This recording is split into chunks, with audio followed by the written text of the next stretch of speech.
آپ نے ایک ویڈیو میں کہا تھا کہ نبی الاسلام نے بھی جنگ احد کے شہیدوں کی قبروں پر عرس منایا. نہیں، عرس نہیں منایا، خدا تھا نہ آ جائے، جنازہ پڑھا تھا جا کے. بخاری مسلم میں وفات سے 1 مہینہ پہلے. یہ بریلوی کہتے ہیں کہ وہ عرس تھا، تو وہ عرس جو ہے وہ نبی الاسلام نے 8 سال بعد منایا. تسی ہر سال منا دو. اس میں الفاظ ہیں غزوہ احد کے شہداء پر اپنی وفات سے 1 مہینہ پہلے حضور کو بتا دیا گیا تھا آپ دنیا سے جا رہے ہیں. اور اس میں الفاظ ہے، عقبہ ابن عامر کہتے ہیں میں نے آخری دفعہ حضور کو ممبر پہ دیکھا ہے، اس کے بعد میں نے نبی علیہ السلام کو ممبر پہ نہیں دیکھا یہاں تک کہ آپ کی ڈیتھ ہو گئی. اور آپ ہم سے یوں گفتگو کر رہے تھے جس طرح زندہ اور مردہ دونوں سے رخصت ہو رہے ہیں. یعنی قبرستان میں خطبہ اس لیے دیا تاکہ عبرت ہو. دوسرا، اس قبرستان میں وہ لوگ دفن تھے جن کی قربانیوں کی وجہ سے زندہ مسلمانوں نے آندہ دنیا کے مزے لوٹنے تھے، دنیا کی دولت.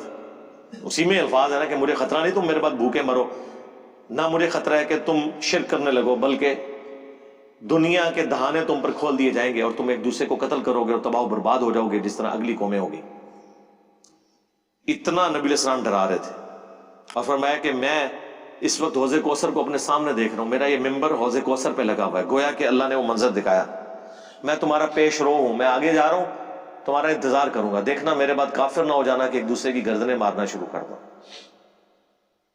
اتنے رقت انگیز وہ الفاظ ہیں. تیسری بات یہ کہ نبی علیہ السلام نے قبرستان میں اس لیے دیا تاکہ عبرت ہو کہ اصلی جگہ یہی آنے والی ہے. چوتھی جو میں نے کہیں پڑھی نہیں ہے لیکن اللہ نے مجھے یہ سجھائی ہے کہ نبی علیہ السلام نے امت کو یہ بھی درس دیا. اسی میدان احد میں رسول اللہ کی موجودگی میں چند ساتھیوں نے نافرمانی کی تو درجنوں صحابہ شہید ہو گئے، حتیٰ کہ حضور کے اپنے دان بھی شہید ہوئے. رسول اللہ دنیا میں موجود تھے تب بھی امت کی نافرمانی کا خمیازہ نہ صرف باقی امت نے بھگتا، خود رسول اللہ نے بھی اس تکلیف کو کاٹا جو امت نے کام ڈالا تھا نافرمانی کر کے.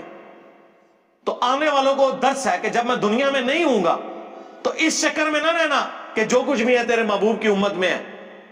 جب محبوب تم میں موجود بھی تھے تب بھی جب تم نے محبوب کی نافرمانی کی تو اللہ کی مدد نہیں آئی ہے، الٹا ایسا عذاب آیا کہ نبی کے بھی دانت شہید ہو گئے اور مدینے کا کوئی گھر نہیں بچا جس میں کوئی میت نہ ہو. تو میرے بعد تو میری دعاؤں کا حصہ بھی تمہیں اس طرح حاصل نہیں ہوگا، تو اپنا قبلہ درست رکھنا. یہ بھی اس کے اندر تھا. اور ہم نے اس میں سے یہ نکالا کہ نہیں، حضور نے فرمایا جی میری امت شرک نہیں کرنے لگی، اس میں تو کہیں الفاظ نہیں ہے مجھے تم سے شرک کا خدشہ نہیں. اس میں میں نے تفصیلی ویڈیو 1 گھنٹے کی ریکارڈ کرائی ہے کہ مجھے اپنے بعد تم سے شرک کا خوف نہیں، مجھے اپنے بعد تم سے شرک کا خوف نہیں. یہ آپ یوٹیوب پہ لکھیں، میں نے پوری یہ تفصیلی ویڈیو اس کی پر ریکارڈ کرائی ہے. مرد کے لیے بال بڑے رکھنا یا چھوٹے، اس کا ذاتی مسئلہ ہے یا معاشرتی مسئلہ ہے؟ معاشرتی مسئلہ کہاں سے ہو گیا؟ آپ یہ پوچھیں کہ اس کا ذاتی فیصلہ ہے یا کوئی ریلیجس ایشو ہے. معاشرہ یا ذات ایک ہی بات ہوگی نا، جس طرح مرضی رکھے. مرد کے لیے بڑے بال رکھنا کتنے جائز؟ ہاں یہ بات آپ پوچھیں. اتنے لمبے بال رکھیں کہ کندھے سے نیچے نہ جائیں. کندھے سے نیچے جائیں گے تو عورتوں کی مشابہت ہے، وہ بخاری میں حدیث ہے، ان مردوں پہ لعنت جو عورتوں کی مشابہت کرتی ہیں اور ان عورتوں پہ لعنت جو مردوں کی مشابہت کرتی ہیں. تو کندھے سے نیچے عورتوں کی مشابہت ہے اور کندھے سے اوپر رکھیں گے تو مردوں کی مشابہت ہے. تو عورتیں تو نہیں رکھ سکتی اوپر. عورتیں بال کٹوا سکتی ہیں، صحیح مسلم میں موجود ہے، بخاری میں بھی کچھ حصہ ہے.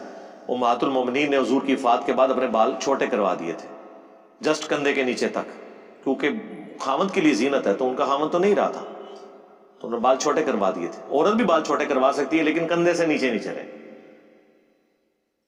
اور کندھے سے نیچے اگر مرد رکھے گا تو باقی پونی جی پونی کر سکتے ہیں، سنت ہے. صحابہ کرام بھی کرتے تھے، نبی علیہ السلام بھی. بخاری مسلم میں آتا ہے کہ دائیں بائیں اما عائشہ کہتی ہیں میں آپ کے بال کنگھی کرتی تھی اور اس کو پھر چپکا دیتی تھی. اس زمانے میں وہ جو کوئی پیڑوں سے درختوں سے گلو حاصل ہوتی تھی اس کے ذریعے، ظاہر ہے وہ پھر بال بکھرے رہتے ہیں نا. آج کل تو ہیئر کیچ آپ لگا سکتے ہیں، پونی کاٹ سکتے ہیں، لیکن اس میں صرف یہ ہے کہ بخاری مسلم میں حدیث ہے کہ جب آپ نماز پڑھنے کے لیے کھڑے ہوں گے نا پھر آپ نے اپنی پونی کھول دینی ہے. اور نبی علیہ السلام نے کف ثوب سے کپڑوں کو سمیٹنے سے اور بالوں کو سمیٹنے سے نماز کے دوران منع کیا. یہ اگر کف چڑھیں گے آپ نے نیچے کرنا ہے, بالوں کی پونی کھول دینی ہے.